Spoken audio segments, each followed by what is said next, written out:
రాజమండ్రిలో అధికార వైసీపీ అరాచక పాలనను గద్దెదింపి సుస్థిరమైన ప్రజా పాలనను అందించడమే లక్ష్యంగా కూటమి అభ్యర్థులు ఎన్నికల ప్రచారాన్ని సాగిస్తున్నారు. రాజానగరం ఉమ్మడి జనసేన అభ్యర్థి బత్తుల బలరామకృష్ణ నియోజకవర్గ పరిధిలో ప్రచారాన్ని ముమ్మరం చేశారు. ఈ ప్రచారంలో టీడీపీ, బీజేపీ, జనసేన కార్యకర్తలు, అభిమానులు భారీ సంఖ్యలో పాల్గొన్నారు. ఈసారి గెలుపు తమదేనంటున్న జనసేన ఎంఆర్పీఎస్ నాయకులతో మా ప్రతినిధి చిరంజీవి ఫేస్ టు ఫేస్. ఎన్నికలు సమీపించిన వేళ అభ్యర్థులు కానీ వారి కార్యకర్తలు కానీ ప్రచారంలో పూర్తిగా నిమగ్నమయ్యారని చెప్పొచ్చు. ఎన్నికలు సమీపిస్తున్న వేళ ఇంటింటికి ప్రచారంగా చేస్తూ అభ్యర్థులు ఇందులోని జనసేన మరియు టీడీపీ, బీజేపీ కూటమి అభ్యర్థులు ప్రచారంలో పాల్గొంటున్నారు. మనతో పాటు ఇక్కడ కొంతమంది నా కార్యకర్తలు, నాయకులు ఉన్నారు. వారిని అడిగి ప్రచారంలో ఎలా జరుగుతుంది, ఎటువంటి స్పందన వస్తుంది అన్న దానిపై వారి మాటల్లోనే తెలుసుకునే ప్రయత్నం చేద్దాం. చెప్పండి, ఇప్పుడు కార్యక్రమంలో మీరు ఇప్పుడు ప్రచారం చేస్తున్నారు, ఎలా ఉంది ఇప్పుడు? మేము రాజానగరం నియోజకవర్గంలో ఇప్పుడే ఎలక్షన్ జరుగుతున్నట్టు, మేము గెలుస్తున్నట్టు కూడా క్లియర్ ఖచ్చితంగా కనపడుతుంది. ఎందుకంటే అధికార పార్టీ చేసే అవినీతి కార్యక్రమాల్లో భూ కబ్జాలు, బ్లేడ్ బ్యాచ్, గంజాయి బ్యాచ్, మహిళలు భయభ్రాంతులు, రైతులు భయభ్రాంతులు, ఈ రాజానగరం నియోజకవర్గంలో అధికార పార్టీని, ఎమ్మెల్యేని ఓడించాలని ఉత్సాహంతో ఇవాళ రైతులు కావచ్చు, మహిళలు కావచ్చు, అందరూ కూడా బయటకు వస్తున్నారు. బలరామకృష్ణ ఎట్టి బస్సులు నగ్గించాలి, ఇలాంటి వ్యక్తిని నగ్గిస్తేనే రాజానగరం నియోజకవర్గంలో ఇలాంటి ఇబ్బందులు, భయభ్రాంతులు అన్నీ తొలగిపోతాయి. ఎందుకంటే స్థానిక ఎమ్మెల్యే ఇప్పుడు దాకా చేసిన కబ్జాల్లో ఇవాళ అధికార పార్టీ ఎమ్మెల్యే ఇవాళ కొండలు కావచ్చు, చెరువులు కావచ్చు, కాలువలు మట్టి కావచ్చు, ఎన్నో రకాల ఆవ భూములు స్కామ్ కావచ్చు, ఇలాంటివన్నీ కూడా 100 కోట్ల అభివృద్ధి చేసి ఇవాళ భూ కబ్జాలు చేసి బ్లేడ్ బ్యాచ్ అందరినీ కూడా భయభ్రాంతులు చేసి ఇవాళ రాజానగరం నియోజకవర్గంలో ఏ మహిళ కూడా రారు దారితే పెళ్లి ఫంక్షన్ కూడా వెళ్ళలేని భయభ్రాంతులు కొన్ని గ్రామాలు తయారవి ఇవాళ గ్రామాలలో ఇంట్లో ఉండిపోతున్నారు. ఖచ్చితంగా ఈ స్థానిక ఎమ్మెల్యేలు ఓడించాలనే ఉద్దేశంతోనే ఇవాళ మా గెలుపు ఇవాళ 50,000 ఓట్ల మెజార్టీతోనే బత్తుల బలరామకృష్ణ గెలుస్తాడని ఒక తెలుగుదేశం, బీజేపీ, జనసేన ఉమ్మడిగా కూడా మేము అందరూ కూడా చాలా సంతోషంగా పెడుతున్నాం. కనుక ఉమ్మడి మేనిఫెస్టో అన్ని రకాల ప్రజలకి కూడా మేలు జరిగే విధంగా, ఇప్పుడు రాష్ట్రంలో చూసుకున్నట్లయితే కనుక మద్యం విషయంలో ప్రజలు కల్తీ మద్యంతో చాలా ఇబ్బందులు పడుతున్నారు. అలాగే కాకుండా దళితులపై దాడులు, ఇలా అనేక రకాలుగా కూడా దాడులు జరుగుతున్న నేపథ్యంలో ఇటు ఉమ్మడి మేనిఫెస్టోని చాలా అన్ని వర్గాలకు కూడా మేలు జరిగే విధంగా కూడా చేయడం జరిగింది. దీనిపై మీరు ఏ రకంగా స్పందిస్తారు? ఖచ్చితంగా ఇవాళ తెలుగుదేశం, జనసేన, బీజేపీ ఉమ్మడి మేనిఫెస్టో బడుగు బలహీన వర్గాల ఎస్సీలకి, ఓసీలకి అందరికీ కూడా సమన్వయం జరిగేలాగా, అన్ని చోట్ల లబ్ధి పొందేలాగా ఇవాళ మీరు చూస్తే కనుక ఉచిత బస్సు సర్వీస్ అనేది ఎక్కడ కూడా, ఇక్కడ ఎక్కితే మనం అమరావతిలో దిగే మహిళ, అలాగే అన్ని చోట్ల ఉచిత గ్యాస్ సిలిండర్లు కావచ్చు. ఇవాళ ఆంధ్రప్రదేశ్లో ఇవాళ ఈ రాజకీయ ఈ వైఎస్ఆర్సీపీ పార్టీ ఇబ్బందుల వల్ల 3,03,000 కలెక్షన్లు ప్రత్యేకంగా ఇవాళ తెలంగాణలో హెచ్పి వాళ్ళు ఇచ్చారు రిపోర్టు. ఇక్కడ నుంచి వలస వెళ్ళిపోయారని చెప్పేసి 3 లక్షల రిపోర్ట్లు, అంటే వాళ్ళకి సంబంధించింది 3 లక్షల మంది వలస వెళ్ళిపోయి అక్కడ గ్యాస్ తీసుకున్నారంటే ఎంతమంది ఆంధ్రప్రదేశ్ నుంచి వలసపోతున్నారో. ఖచ్చితంగా ఈ ఉమ్మడి మేనిఫెస్టో ప్రజలకి, మహిళలకి అందరికీ కూడా ఉపయోగకరంగా ఉంది. ఖచ్చితంగా ఈ సూపర్ 6 పథకాలు ప్రజలకి చాలా అందుబాటులో. ఇవాళ చంద్రబాబు నాయుడు గారు, పవన్ కళ్యాణ్ గారు సూపర్ 6 పథకాలు ప్రవేశపెట్టారు.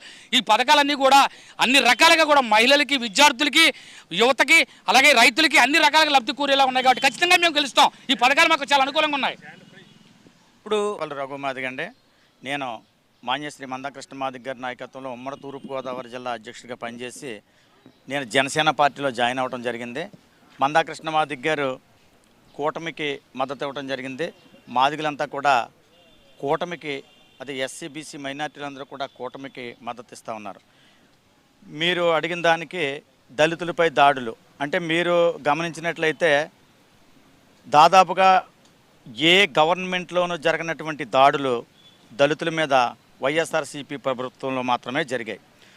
భూ కబ్జాలో ఈ ప్రభుత్వంలో మాత్రమే జరిగాయి.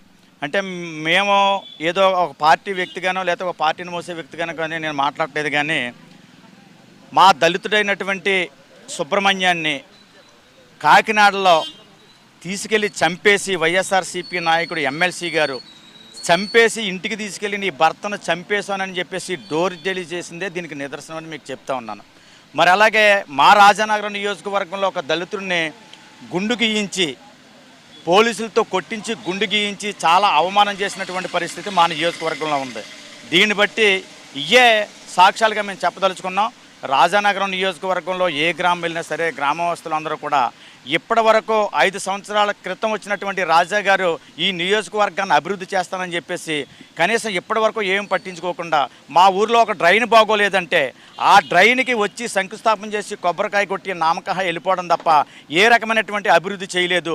ఎక్కడన్నా ఒక కమ్యూనిటీ హాల్ కావాలంటే దళితులకి ఆ కమ్యూనిటీ హాల్కి ఓన్లీ శంకుస్థాపనకే పరిమితం అయింది తప్ప మాకు ఏ రకమైనటువంటి ఉపయోగం చేయలేదు. దళితులకు, ఎస్సీ, బీసీ, మైనార్టీలకు ఎక్కువగా అన్యాయం జరిగిందంటే ఈ వైఎస్ఆర్ ప్రభుత్వంలోనని చెప్పి నేను తెలియజేస్తాను. అయితే ప్రభుత్వం ఇప్పుడున్న ప్రస్తుత ప్రభుత్వం వైసీపీ ప్రభుత్వం దళితులకు బీసీలకి పెద్దపీట వేసాము, వారి సంక్షేమం కోసం మేము పాటుపడుతున్నామని చెప్తున్నారు. దానిపై అదంతా ఏంటంటారు? అంటే నేను నియోజకవర్గంలో అన్ని పేటలో తిరగటం జరుగుతూ ఉంది. వైఎస్ఆర్సీపీ ప్రభుత్వం చెప్తున్నట్టుగా దళితుల కోసమే ఈ ప్రభుత్వం ఏర్పడిందని ఏదైతే చెప్తున్నారో మాకు ఉన్నటువంటి పథకాలు దాదాపుగా 20 పథకాలు తీసేయడం జరిగింది. మాకు ఉపకారం చేసినట్ట అపకారం చేసినట్ట చెప్పండి. అలాగే మా మీద ఎక్కువగా దాడులు జరుగుతూ ఉన్నాయి. మాకు ఉపకారం చేసినట్ట అపకారం చేసినట్ట దానికి జవాబు చెప్పాలి వైఎస్ఆర్సీపీ ప్రభుత్వం. అలాగే ఎస్సీ కార్పొరేషన్ నిధుల నుంచి ఏదన్నా చిన్న చిన్న వ్యాపారాలు చేసుకోవడానికి మాకు లోన్స్ ఇచ్చేవారు. అవి ఇప్పుడు ఉన్నాయా? ఎస్సీ కార్పొరేషను, బీసీ కార్పొరేషను, మాది కార్పొరేషను, మాల కార్పొరేషన్ అనే అనేకమైనటువంటి కార్పొరేషన్లను పెట్టి కార్పొరేషన్లకు వచ్చినటువంటి నిధులు కూడా అంటే మా సొమ్ము ఎస్సీలకు సంబంధించిన సొమ్ముని పక్కదారి పట్టిస్తూ ఉన్నారు. అలాగే ఎస్సీపేటలో ఏదైనా ఫంక్షన్ చేసుకోవాలన్నా ఏం చేయాలన్నా చాలా ఇబ్బందికరమైనటువంటి పరిస్థితి. ఎస్సీపేటలు అయితే చాలా దీనంగా ఉన్నాయి. ఆ ఎస్సీలకి కేటాయించినటువంటి సప్లాన్ నిధులు ఇప్పటి వరకు మీరు ఎంత ఎస్సీపేటలో ఖర్చు పెట్టారో అది వైఎస్ఆర్సీపీ ప్రభుత్వం చెప్పాలని చెప్పేసి ఈ సందర్భంగా నేను అడుగుతూ ఉన్నాను. ఎక్కడా కూడా మాకు ఈ గవర్నమెంట్లో అన్యాయం జరిగింది తప్ప న్యాయం జరగలేదు. ఈ ఒక ఎస్సీ నాయకుడిగా నేను తెలియజేస్తా ఉన్నాను. ఖచ్చితంగా ఏ ఓట్లతో అయితే నెగ్గించారో అదే వాళ్ళు ఎస్సీ, బీసీ, మైనార్టీలందరూ కూడా వైఎస్ఆర్సీపీని ఓడించడానికి సిద్ధంగా ఉన్నారని చెప్పేసి ఈ సందర్భంగా మీకు తెలియజేస్తా ఉన్నాను. సమీపిస్తున్న అభ్యర్థులతోటే ఇటు రాష్ట్రంలో అభివృద్ధి చెందుతుందని, రాష్ట్రం అభివృద్ధి చెందాలన్నా కూడా సంక్షేమంతో పాటు అన్ని రకాల వర్గాలకు కూడా మేలు జరగాలన్నా కూడా టీడీపీ, జనసేన, ఎన్డీఏ కూటమి, బీజేపీ కూటమి అభ్యర్థులు గెలుపొందితేనే తమకు న్యాయం జరుగుతుందంటూ కూడా చెప్తున్నారు. వీడియో జర్నలిస్ట్ దుర్గాప్రసాద్తో చిరంజీవి 99.